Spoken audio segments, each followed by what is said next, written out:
మనం లాస్ట్ సెషన్లో ఏం డిస్కస్ చేసామంటే సబ్ క్వైరీస్ అనే కాన్సెప్ట్ని డిస్కస్ చేయడం అనేది చేసాం అన్నమాట. సబ్ క్వైరీ మరి సబ్ క్వైరీ అంటే ఏంది? సబ్ క్వైరీ అంటే ఏంది? ఒక క్వైరీ రాశాను, అంటే ఒక క్వైరీ రాశాను. ఆ క్వైరీ లోపల ఇన్సైడ్ అంటే ఇన్సైడ్లో మరొక క్వైరీ అనేది ఏం చేశానంటే క్రియేట్ చేశాను. అంటే ఒక క్వైరీ లోపల మరొక క్వైరీని కనుక మనం క్రియేట్ చేస్తే దాన్ని ఏమంటారంటే సబ్ క్వైరీ అని పిలుస్తారన్నమాట. అంటే ఒక క్వైరీ లోపల మరొక క్వైరీ కనుక మనం క్రియేట్ చేయడాన్ని ఏమంటారంటే సాఫ్ట్వేర్ ఇండస్ట్రీలో సబ్ క్వైరీ అని పిలుస్తారు. ఈ సబ్ క్వైరీ అనే కాన్సెప్ట్ని యూజ్ చేసేసి ఏం చేస్తారంటే ఒక డేటాబేస్ నుండి డేటాని ఏం చేస్తారంటే బోలెడు రకాల వేలు రిట్రైవ్ చేయడం అనేది చేస్తూ ఉంటారన్నమాట. అంటే ఇది చాలా చాలా ఇంపార్టెంట్ చెప్పుకున్నాం. ఇందాక మనం ఒక యూస్ కేస్ తీసుకున్నాం. ఏమని యూస్ కేస్ తీసుకున్నాను? ఒక డేటాబేస్లో ఏమున్నాయంటే వాచ్ అనే ఒక ప్రోడక్ట్ ఉంది. ఆ ప్రోడక్ట్లో నేనేం చేశానంటే యావరేజ్ యొక్క రేటింగ్ కాకుండా నేనేం చేశానంటే ఏం చేశాను, రేటింగ్ వేరియన్స్ అనేది ఎలా అచీవ్ చేయాలి అనే కాన్సెప్ట్ గురించి లాస్ట్ సెషన్లో మీకు ఏం చేశానంటే ఒక సబ్ క్వైరీని ఎలా క్రియేట్ చేస్తారు అనే దాని గురించి మనం డీటెయిల్డ్గా నేర్చుకోవడం అనేది జరిగిందనమాట. ఇప్పుడు మనం ఏం చేద్దామంటే ఈ సబ్ క్వైరీ అనే దాన్ని ఇంకా వేరియస్ వేస్ మీద కూడా మనం చేయొచ్చు అనమాట. అలాంటి వాటిలో మరొక క్వైరీ తీసేసుకొని ఈ సబ్ క్వైరీ అనే కాన్సెప్ట్ని ఇంకా ఎలా నేర్చుకుంటాము అనే దాని గురించి ఇంకొంచెం డీటెయిల్డ్గా అనేది ట్రై చేద్దాం. ఓకేనా? ఓకే.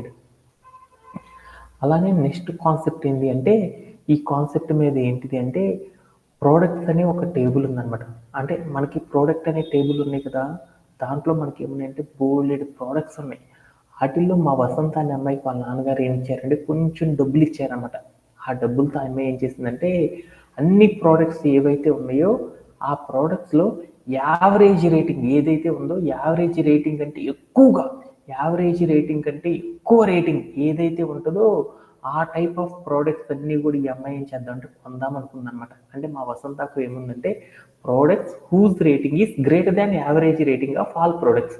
అంటే ఏ ప్రోడక్ట్స్ అయితే యావరేజ్ రేటింగ్ కంటే ఎక్కువగా ఉంటాయో ఆ ప్రోడక్ట్స్ ఏంటియో చూసుకొని వాటిలో ఒక వస్తువుని మా అమ్మాయి ఏం చేద్దాం అనుకుందంటే ఆ వస్తువుని కొందాం అనుకుంది.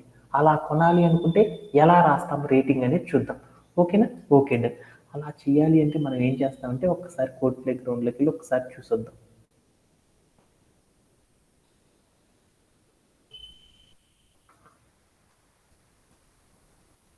ఓకేనా? Okay done. ఇప్పుడు నేనేం చేశానంటే నా దగ్గర ఒక డేటాబేస్ ఉంది. దాంట్లో ఏముందంటే సెలెక్ట్ స్టార్ ఫ్రమ్ రాసేసి నేనేం చేశానంటే ప్రోడక్ట్ అని పెట్టాను. అంటే ఏంది, నా దగ్గర డేటాబేస్లో బోల్డ్ అండ్ టేబుల్స్ ఉన్నాయి కదా, వాటిలో ప్రోడక్ట్ అనే టేబుల్లో ఉన్న ప్రోడక్ట్స్ అన్నీ కూడా నేనేం చేద్దామంటే ఏమి ఉన్నాయో చూద్దాం అనుకున్నాను. అంటే ఈ ప్రోడక్ట్ అనే టేబుల్ ఏమున్నాయంటే బోల్డ్ అండ్ ప్రోడక్ట్స్ అనేవి ఉన్నాయి అన్నమాట. ఓకేనా? ఈ ప్రోడక్ట్స్ అనే టేబుల్లో ఏమేమి ఉన్నాయంటే బోల్డ్ ప్రోడక్ట్స్ ఉన్నాయి కదా, ఇవన్నీ కూడా ఏమేంటి అనేది చూశాను అనమాట. అలా చూడాలి అంటే ఇలా తెచ్చుకున్నాను. దాంట్లో నేనేం చేద్దాం అనుకున్నానంటే నా వస్తువుల యొక్క రేటింగ్ ఎంత ఉండాలి అంటే 4 కంటే ఎక్కువ ఉన్న వస్తువులు కొందాం అనుకున్నాను. అంటే 4 కంటే ఎక్కువ రేటింగ్ ఉన్నాయి కొందామంటే అప్పుడు కండిషన్ ఏంటిది చెప్పగలరా? ఏంటిది నాన్న Vasantha? Rating is Rating greater than greater 4 than అని పెట్టాను. 4.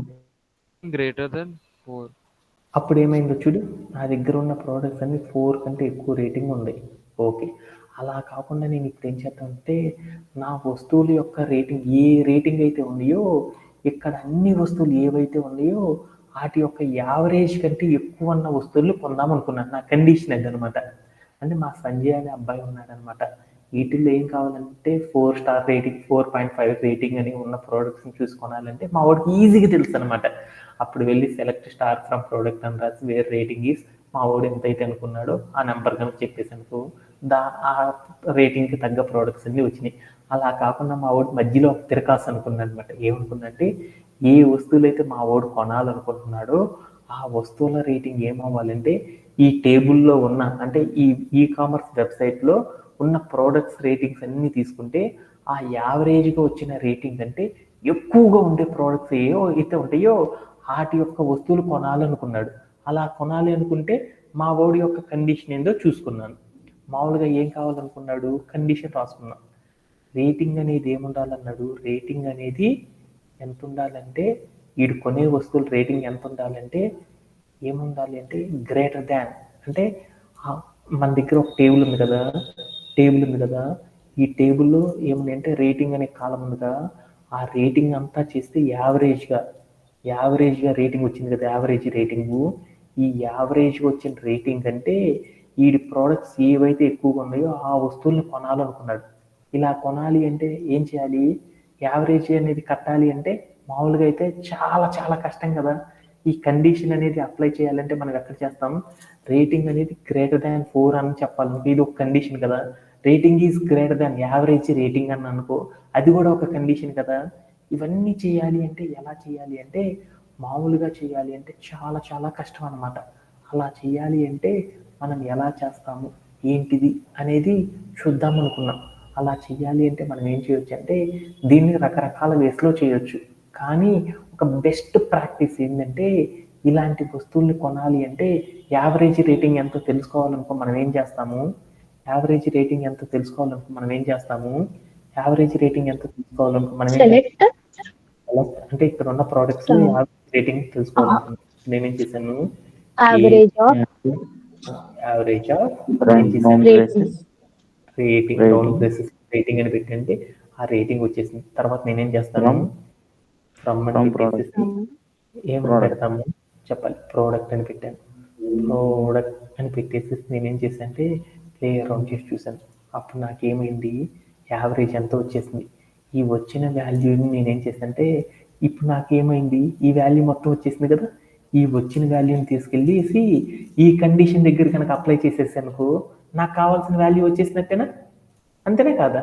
అందుకోసం నేనేం చేశానంటే ఇక్కడికి వెళ్ళి నేను ఇందాక ఏదైతే క్రియేట్ చేసుకున్నానో ఆ క్వైరీని తీసుకొచ్చి పెట్టేశాను అనమాట.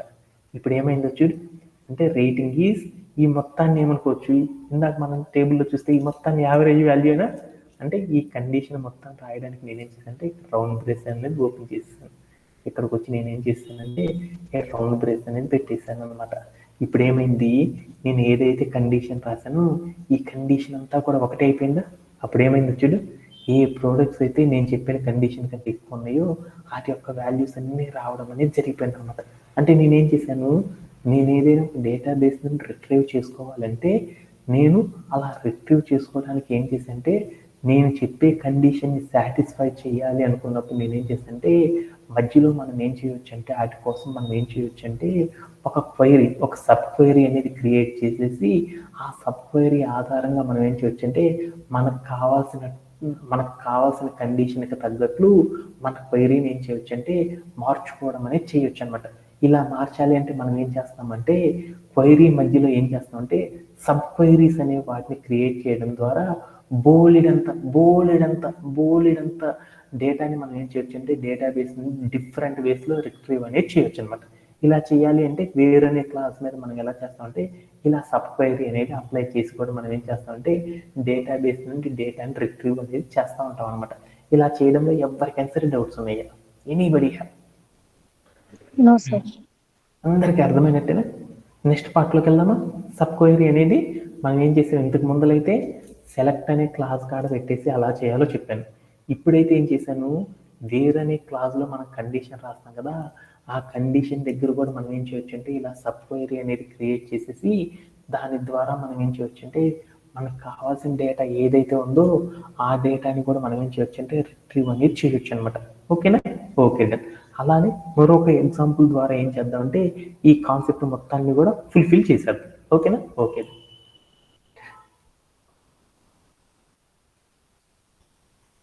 అలానే మరొక కాన్సెప్ట్ ఏంటంటే ఇంకోటి చూద్దాం. ఈ సబ్ క్వైరీ అనేది యూజ్ చేయడానికి మరొక అదర్ క్లాస్ తీసుకొని దాని మీద కూడా మనం ఎలా అప్లై చేస్తాం అనేది ఏంటి అనేది చూద్దాం. మనం ఏం చేసామంటే ఇప్పుడు దాకా మనం ఏం చేసేసాము, ఇన్ అనే ఒక క్లాస్ ఉంది కదా, ఇన్ అనే ఒక క్లాస్ మీద కూడా మనం ఏం చేయొచ్చు అంటే ఇలా సబ్ క్వైరీస్ అనేవి క్రియేట్ చేయొచ్చు అనమాట.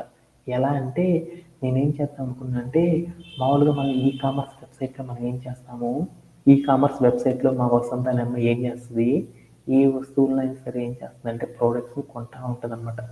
ఏ ప్రోడక్ట్స్ని అయితే అమ్మే కొందో ఆ ప్రోడక్ట్స్ యొక్క డీటెయిల్స్ అన్నీ మనం తెలుసుకోవాలనుకున్నాం. అలా తెలుసుకునేటప్పుడు మనం ఏం చేయొచ్చు అంటే ఏమేం ప్రోడక్ట్స్ అయితే కొందో ఆ ప్రోడక్ట్స్ అన్నీ కూడా మనం ఏ ప్రోడక్ట్స్ కొంది ఆ ప్రోడక్ట్స్ అన్నీ కూడా తెలుసుకోవాలంటే మనం ఏం చేయొచ్చు అంటే ఇలా ఇన్ అని ఒక క్లాజ్ని అప్లై చేసినప్పుడు కూడా దాని మీద కూడా మనం ఏం చేయొచ్చు అంటే సబ్ క్వైరీ అనేది క్రియేట్ చేయొచ్చు అనమాట. ఎలా ఏంది అనేది ఒకసారి చూద్దాం. ఓకేనా? Okay done.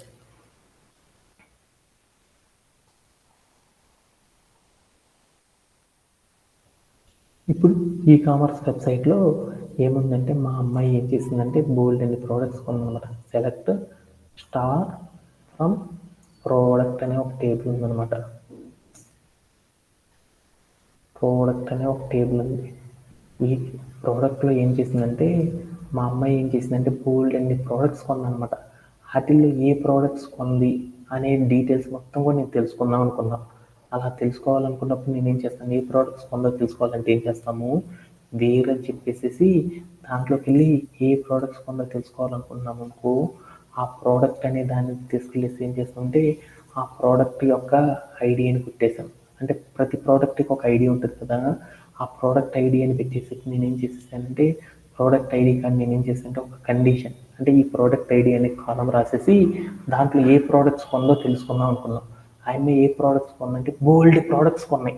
అంటే అట్లీస్ట్ ఆ ప్రోడక్ట్ కొందా ఈ ప్రోడక్ట్ కొందా ఎన్నో చాలా ప్రోడక్ట్స్ కొంది. అవేంటియో నాకు తెలియదు. అవేంటియో తెలుసుకోవాలంటే అప్పుడు నేనేం చేస్తాను, ఇన్ అనే ఒక కండిషన్ అనేది అప్లై చేసి మనం ఏం చేయొచ్చు అంటే తెలుసుకోవచ్చు అనమాట. ఈ ఇన్ అనే కండిషన్ అప్లై చేసి నేనేం చేశానంటే మా అమ్మ ఏమేమి వస్తువులు కొందో అవన్నీ తెలుసుకోవాలంటే మనం ఏం చేసామంటే అలా తెలుసుకోవాలనుకో మనం జనరల్గా అయితే ఏం చేస్తామంటే ఇక్కడికి వెళ్ళి చూసొద్దాం. ఎలా చేస్తామంటే దీంట్లోకి వెళ్ళి మనం ఏం చేస్తామంటే మనం ఏ వస్తువులు కొంటాం, మనము జనరల్గా ఏ వస్తువులు కొంటాము, మనం కొనే వస్తువులన్నిటితో కూడా మనం ఏం చేస్తాము, కార్ట్ చేసుకుంటాము. ఆ కార్ట్ తర్వాత ఆ వస్తువులన్నీ కూడా మనం ఏం చేస్తాము, కొనడం అనేది చేస్తాం. అంటే మనం ఈ కామర్స్ వెబ్సైట్లో ఏ వస్తువు అయినా సరే మనం కొన్నామనుకో అవన్నీ కూడా వాటి యొక్క డీటెయిల్స్ మొత్తం కూడా ఎక్కడ ఉంటాయి అంటే ఆర్డర్ అండర్ స్కోర్ ప్రోడక్ట్ అనే టేబుల్లో ఉంటాయి అన్నమాట. ఆర్డర్ అండర్ స్కోర్ ప్రోడక్ట్ అనే టేబుల్లో ఏముంటాయి అంటే ఆర్డర్ చేసే ప్రతి ప్రోడక్ట్కి ఆర్డర్కి మధ్యలో ఏ రిలేషన్షిప్ ఉందంటే మెనీ టు మెనీ రిలేషన్షిప్ ఉంది. ఆ మెనీ టు మెనీ రిలేషన్షిప్ ఏం చెప్పిందంటే మెనీ టు మెనీ రిలేషన్షిప్ చేసామనుకో దాని డీటెయిల్స్ మొత్తం కూడా ఏం చేస్తాము, ఒక జంక్షన్ టేబుల్ క్రియేట్ చేసుకుని దాంట్లో పెట్టుకుంటాం అనమాట. ఏమేమి ప్రోడక్ట్స్ ఉన్నాయి, ఏమేమి ప్రోడక్ట్స్ కొన్నాము, అవి ఎంత అవైలబిలిటీలో ఉన్నాయి, అవన్నిటి యొక్క డీటెయిల్స్ మొత్తం కూడా ఏమొస్తాయి అంటే మనకి ఆర్డర్ అండర్ స్కోర్ ప్రోడక్ట్ అనే టేబుల్లో వస్తాయి. ఆ ప్రోడక్ట్ టేబుల్లో ఏమేమి వస్తువులు అయితే కొన్నామో అది తెలుసుకోవాలనుకో ఆ ప్రతి వస్తువు కనుక మనం కొన్నామనుకో దానికి ఏమొస్తుంది, ఆర్డర్ యొక్క ఐడి అనేది వస్తుంది. ఆ ఐడి ఇవన్నీ కూడా ఎలా చెక్ చేస్తామంటే సెలెక్ట్ అని రాసేసి తర్వాత ఏం చేస్తామంటే మనం ఏ ప్రోడక్ట్స్ అయితే కొన్నామో ఆ ప్రోడక్ట్స్ యొక్క డీటెయిల్స్ కావాలి కాబట్టి ప్రోడక్ట్ అండర్ స్కోర్ ఐడి అంటే ఏమేమైతే ఐడితో కొన్నామో అవన్నీ వస్తాయి అన్నమాట. ఫ్రమ్ అని పెట్టేసి ఆర్డర్ అండర్ స్కోర్ ప్రోడక్ట్ అనే టేబుల్ నేమ్లో మనం ఏ వస్తువునైతే ఆర్డర్ చేసామో ఆ వస్తువు యొక్క ఆర్డర్ ఐడి పెట్టేసి అనమాట. అప్పుడు ఏమైద్ది, ఆ వస్తువు యొక్క డీటెయిల్స్ అన్నీ మనకు రావడం జరిగింది కదా. అలానే మనం ఏం చేసామంటే ఈ ఇన్ని దగ్గరికి వెళ్ళి నేనేం చేశానంటే ఇక్కడికి వెళ్ళేసేసి నేనేం చేశానంటే సెలెక్ట్ అని పెట్టేసేసి ఇక్కడ నేనేం చేశానంటే ప్రోడక్ట్ ఐడి ఇచ్చాను అనమాట. ఇచ్చేసేసి ఫ్రమ్ అని పెట్టేసి ఏం ప్రోడక్ట్స్ కొన్నామో చూద్దాం అనుకున్నాం. ఏంటిది మన దగ్గర ఉన్న టేబుల్ ఆర్డర్ అండర్ స్కోర్ ప్రోడక్ట్లో కదా మనం కొన్న ప్రోడక్ట్స్ యొక్క డీటెయిల్స్ అని ఉండేది. ఆర్డర్ అండర్ స్కోర్ ప్రోడక్ట్ అనే టేబుల్ రాసేసేసి నేనేం చేశానంటే దీంట్లో మనం ఏం చేసాము, ఏ వస్తువులు అయితే ఆర్డర్ చేశానో వాటి యొక్క ఐడి అనేది పెట్టాలి కాబట్టి వేరే అని పెట్టేసి నేనేం చేశానంటే ఆర్డర్ అండర్ స్కోర్ ప్రోడక్ట్ అనే టేబుల్లో ఆర్డర్ అండర్ స్కోర్ ఐడి ఉంది కదా, ఆ ఐడి తీసుకెళ్ళి నేనేం చేశానంటే ఇక్కడ ఇచ్చేసాను అనమాట. ఇచ్చేసాక ఎంత ఇచ్చానంటే దాని వాల్యూ ఎంత ఇచ్చానంటే 502 అని ఇచ్చాను. సపోజ్ 502 ఉందో లేదో తెలియదు, 502 అని ఇద్దాం అని ఇచ్చేసేసి నేనేం చేశానంటే ఇక్కడికి ఒక సెమీ కాలన్ పెట్టేసి ప్లే అరౌండ్ చేసి చూశాను. అప్పుడు ఏమైందంటే ఏమేమి ఐటమ్స్ అయితే నేను ప్రోడక్ట్ పెట్టానో ఆ ప్రోడక్ట్ ఆర్డర్ పెట్టానో వాటి యొక్క డీటెయిల్స్ అన్నీ కూడా మనం ఇలా తెచ్చుకోవడం అనేది చేస్తాం అనమాట. ఇలా మనం కొన్న వస్తువుల యొక్క డీటెయిల్స్ అన్ని మనం తెచ్చుకోవాలంటే ఏ ఆర్డర్ ఐడి నెంబర్తో వాళ్ళు వస్తువులన్నీ కొన్నారు అనేది చేయాలి అంటే మనం ఏం చేస్తామంటే ఎస్క్యూఎల్లోకి వెళ్ళేసి ఇలా సెలెక్ట్ అని పెట్టేసి ప్రోడక్ట్ అండర్ స్కోర్ ఐడి అని పెట్టేసి ఫ్రమ్ అని పెట్టి ఆర్డర్ అండర్ స్కోర్ ప్రోడక్ట్ అని పెట్టేసి దాంట్లో ఏ ఐడి నెంబర్ అయితే ఉందో ఆ ఐడి నెంబర్ కనుక తీసుకెళ్ళి ఇచ్చేసామనుకో అప్పుడు ఏమవుతుందంటే మనం పెట్టిన ఆర్డర్ పెట్టిన ప్రతి ప్రోడక్ట్ అనే డీటెయిల్స్ మొత్తం కూడా ఇలా తెలుసుకోవడం అనేది చేస్తాం అనమాట. ఇలా చేయడానికి నేనేం చేశాను చూడు, ఇక్కడ వేరే క్లాస్ కాడ ఈ కండిషన్ తర్వాత పెట్టాము, ఇన్ అనే ఆపరేటర్ దగ్గర కూడా మనం ఏం చేసేసాము, ఇలా మనం ఏం చేయొచ్చు అంటే ఒక సబ్ క్వైరీ అనేది క్రియేట్ చేసేసి మనకు కావాల్సిన ఎలిమెంట్స్ మొత్తాన్ని కూడా మనం ఏం చేయొచ్చు అంటే ఇలా గ్యాదరింగ్ అనేది మనం చేయొచ్చు అనమాట. దీంతో మనకి ఏమైంది అంటే ఈ రోజు సెషన్లో మనం నేర్చుకున్న కాన్సెప్ట్ అంతా కూడా కంప్లీట్ అయిపోయింది. దీంట్లో మనం ఏం చేస్తామంటే క్వైరీస్ సబ్ క్వైరీస్ అనే కాన్సెప్ట్ని కూడా మనం నేర్చుకోవడం అనేది జరిగిందనమాట. ఇలా సబ్ క్వైరీస్ చేసేసేటప్పుడు అందరూ పాసిబుల్గా చేసే మిస్టేక్స్ ఏంటిది అనేది ఒకసారి చూద్దాం. ఓకేనా? ఓకేనా. దాంట్లో అందరం చేసే మిస్టేక్స్ ఏంటంటే ఎప్పుడైనా సరే ఒక సబ్ క్వైరీ అనేది క్రియేట్ చేద్దాం అనుకున్నప్పుడు నా కండిషన్ ఏంది, రేటింగ్ అండర్ స్కోర్ వేరియన్స్ అని ఒక రేటింగ్ అండర్ స్కోర్ వేరియన్స్ అనే దానికోసం నేను ఏం చేశాను అంటే ఒక సబ్ క్వైరీ అనేది క్రియేట్ చేశాను. రేటింగ్ అండర్ స్కోర్ వేరియన్స్ అంటే దాని మీనింగ్ ఏంది, యావరేజ్ రేటింగ్లో ఉండి అసలు రేటింగ్ ఒరిజినల్ రేటింగ్ అనేది తీసేస్తే అప్పుడు వచ్చేదాన్ని రేటింగ్ అండర్ స్కోర్ వేరియన్స్ అంటాం. అలా చేయాలంటే యావరేజ్ రేటింగ్ అనేది కనుక్కునే ముందలే దాంట్లో నేను ఏం చేశానంటే పొరపాటు మ్యాక్స్ రేటింగ్ అని కూడా పెట్టాను. అలా ఏం చేయాలంటే మన కండిషన్ ఏదైతే సాటిస్ఫై చేస్తుందో ఆ కండిషన్ని మాత్రమే పెట్టాలి, కానీ అంతకంటే ఎక్స్ట్రాగా ఉండే వాల్యూస్ కనుక పెట్టామనుకో అక్కడ కండిషన్స్, అప్పుడు మనకి ఏమవుతుందంటే పాసిబుల్గా ఈ టైప్ ఆఫ్ మిస్టేక్స్ అనేవి రావడం అనేది జరిగింది అనమాట. అంటే మనం యావరేజ్ వాల్యూ చేయాలంటే ఏం చేస్తాము, ఏదైతే చేయాలో అంతవరకే చేయాలి, కానీ అంతకు మించి కనుక వేరే క్లాస్ కనుక పెట్టామనుకో అప్పుడు మనకి ఏమవుతుందంటే పాసిబుల్గా ఈ టైప్ ఆఫ్ మిస్టేక్ అనేది జనరల్గా అందరూ చేసే మిస్టేక్ అనమాట. ఓకేనా? ఓకేనా. అలానే మరొక మిస్టేక్ ఏంటిది అంటే అందరూ కూడా ఏం చేస్తారంటే ఏదైనా ఒక వస్తువు యొక్క టోటల్స్ ఏదైనా ఒక వస్తువుని మనం ఏం చేస్తామంటే ఏదైనా ఒక వస్తువుని ఆర్డర్ అనేది పెట్టాలి అనుకో, ఆర్డర్ పెట్టేటప్పుడు అయితే మనం కండిషన్ ఏం చేసాము, ఏ వస్తువులు అయితే పలానా వసంత అనే అమ్మాయి ఆర్డర్ పెట్టిందో ఆ వస్తువుల యొక్క డీటెయిల్స్ అనేది తెలుసుకోవాలనుకో అప్పుడు మనం ఏం చేస్తామంటే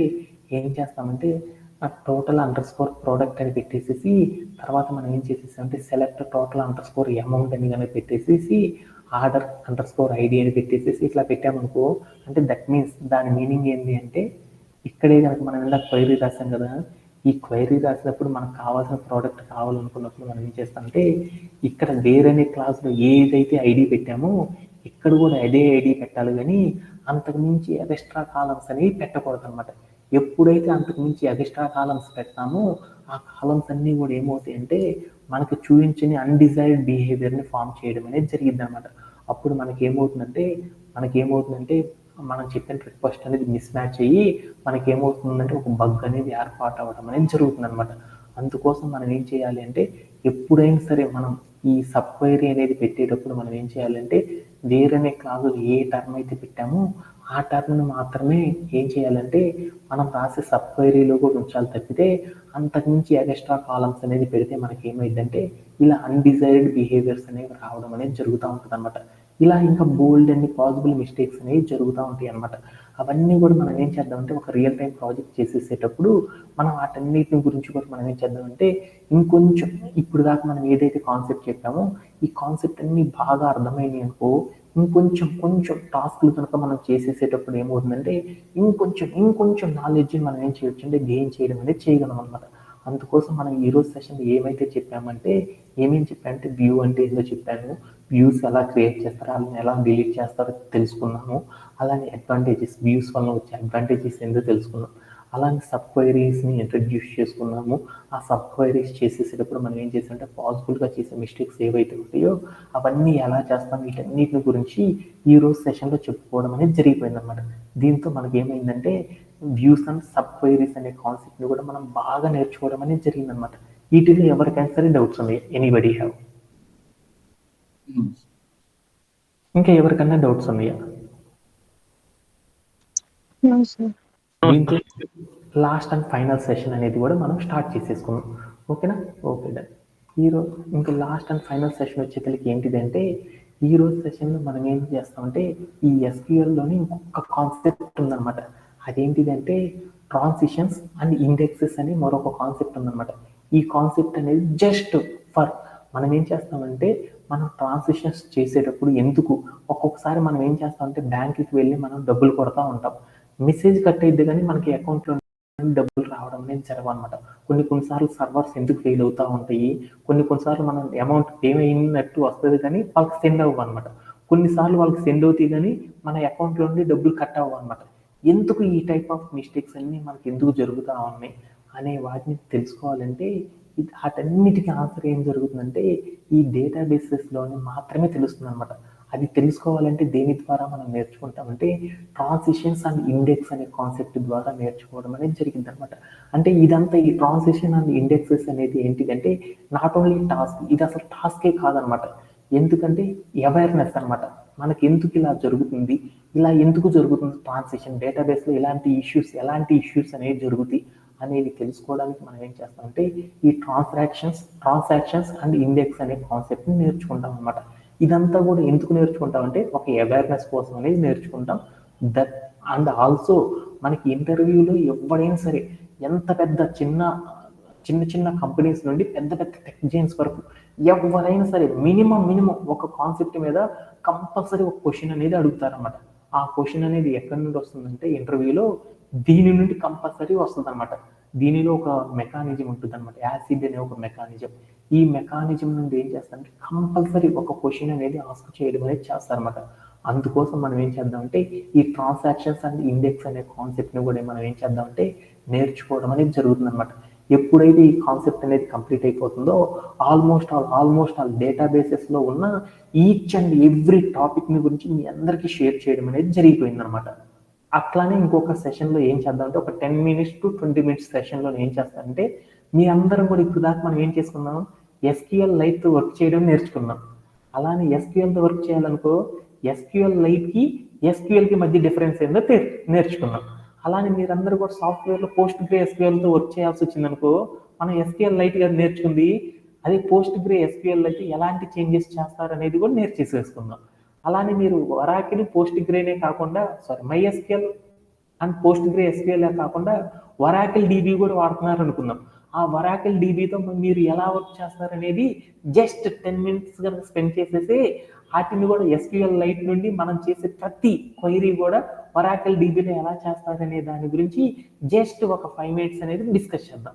అట్లా మనం ఒక RDBMS అంటే రిలేషనల్ డేటాబేస్ మేనేజ్మెంట్ సిస్టంలో వాడే 6-7 టూల్స్ ఎవరైతే వాడతారో మీ అందరూ ఏమేమి వాడతారు, most of the software developers అందరూ ఏం వాడతారంటే రిలేషనల్ డేటాబేస్ మేనేజ్మెంట్ సిస్టమ్ కోసం ఏం చేస్తారంటే SQL light, MySQL, PostgreSQL, Oracle, IBM DB2 అనే వాటిని గురించి ఏం చేస్తారంటే మోస్ట్ ఆఫ్ ద ఆర్గనైజేషన్స్ అన్ని కూడా ఈ 6 సాఫ్ట్వేర్స్లోని ఏదో ఒక సాఫ్ట్వేర్ని ఎక్కువగా వాడుతూ ఉంటారనమాట. అందుకొని మీరందరూ ఒకటే నేర్చుకున్నాం కదని మీరు ఎవరు బాధపడద్దు.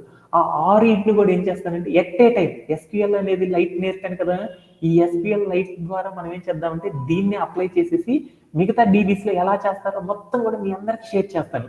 అలా ఎలా అంటే మీ అందరికీ కూడా ఏంటంటే ఒక కారు కనుక నడపడం కనుక వచ్చేసింది అనుకో ఆల్మోస్ట్ అన్ని కార్లు అదే రకంగా ఉంటాయి కదా. అలానే వాటిల్లో ఉండే చిన్న మిస్టేక్స్ ఏమైతే చేంజెస్ చేస్తామో ఆ చేంజెస్ అన్నిటి కూడా మనం ఏం చేద్దామంటే ఒక సెషన్లో పెట్టుకొని ఆ చేంజెస్ అన్నిటిని కూడా డిస్కస్ చేసేద్దాం. దాంతో మనందరికీ ఏమవుతుందంటే వాట్ ఎవర్ ద డేటాబేసెస్లో మనం నేర్చుకోవాలనుకుంటున్నామో అవన్నీ కూడా ఏమవుతాయి అంటే ఒకే సెషన్లో కవర్ అయిపోవడం అనేది జరుగుతుంది అనమాట. అందుకని ఈ సెషన్ మొత్తాన్ని కూడా మీ అందరికి ఏం చేస్తానంటే టుమారో నుండి 6 to 7 సెషన్లో మీ అందరికీ డేటాబేస్ అనేది నేను క్లాస్ అనేది ట్రిక్ చేయను అనమాట. మీ అందరికీ కూడా ఏం చేస్తున్నానంటే 8:20 to 9 అనే సెషన్ జరుగుతుంది కదా, దాంట్లో ఏవైతే చిన్న కాన్సెప్ట్స్ అనమాట మనం మిస్ అయింది ఆ చిన్న అదే ఆ 1-2 రోజుల సెషన్స్ మాత్రమే మనం మిస్ అయ్యామన్నమాట. ఆ 2 సెషన్స్ మనం ఏం చేద్దామంటే లేట్ చేయకుండా మనం ఏం చేద్దామంటే సాయంత్రం సెషన్లో డిస్కస్ అనేది చేసేసుకుందాం. ఆఫ్టర్ దట్ మనం SQL అనేది మనందరం నేర్చుకోవడం అయిపోయిన తర్వాత ఏం చేద్దామంటే మీ అందరికీ కూడా SQL గురించి నాకు తెలిసినంత ఒక 40% ఆఫ్ నాలెడ్జ్ అనేది వచ్చేసిందని నేను అనుకుంటున్నాను అనమాట. ఈ 40% ఆఫ్ నాలెడ్జ్తో మనం జాబ్ కొట్టాలంటే చాలా కష్టం అనమాట. అందుకోసం మనం ఏం చేద్దామంటే దీని మీద ఇంకొంచెం అడ్వాన్స్డ్గా నేర్చుకోవడానికి మనం ఏం చేద్దామంటే రియల్ టైం ప్రాజెక్ట్స్ అనేవి పెట్టుకొని ఒకసారి కాన్సెప్ట్ మొత్తం చెప్పుకొని ఆ కాన్సెప్ట్లో చేసే ఫండమెంటల్స్ అంటే ఒక్కొక్క టాస్క్ చేయను అనమాట, ఒకేసారి కాన్సెప్ట్ అంతా మీ అందరికీ చెప్తాను. ఆ కాన్సెప్ట్ని బేస్ చేసుకొని దానిలో ఒక 20-30 రకాల టాస్క్లన్నింటిని కూడా మనం ఏం చేద్దామంటే వన్ బై వన్ చేసుకుంటా మనందరం కూడా ఏం చేద్దామంటే ఇంకొంచెం మోర్ నాలెడ్జ్ అనేది గెయిన్ చేయడానికి ట్రై చేద్దాం. ఓకేనా? అందరికీ కూడా ఈరోజు సెషన్ జాయిన్ అయినందుకు thank you very much. And tomorrow మనం ఏం చేద్దామంటే 6 to 7 PM మనం ఏం చేద్దామంటే పైథాన్ అనే సెషన్తో స్టార్ట్ చేసుకోవడం అనేది జరుగుతుంది అనమాట. డోంట్ మిస్, ఎవ్వరు కూడా మిస్ అవ్వద్దు అనమాట. టుమారో సెషన్ నుండి ఇంకొంచెం జాగ్రత్తగా పైథాన్ అనే దాంట్లోకి వెళ్ళాం కాబట్టి ఆ పైథాన్ని బాగా అర్థం చేసుకోవడానికి ట్రై చేద్దాం. ఈ సెషన్ అనేది ఏం చేద్దామంటే ఈ సెషన్ అనేది ఇప్పుడు స్టార్ట్ చేస్తే ఇది అవ్వడం అనేది అవ్వదన్నమాట. అందుకోసం మనం ఏం చేద్దామంటే టుమారో ఈవినింగ్ చేద్దామంటే లెట్స్ ట్రాన్సాక్షన్స్ అండ్ ఇంజెక్షన్స్ అనే కాన్సెప్ట్ని టుమారో సెషన్లో మనం ఏం చేద్దామంటే కంటిన్యూ అనేది చేసి తీసుకుందాం. అందరికీ thank you very much. Have a great day and by by.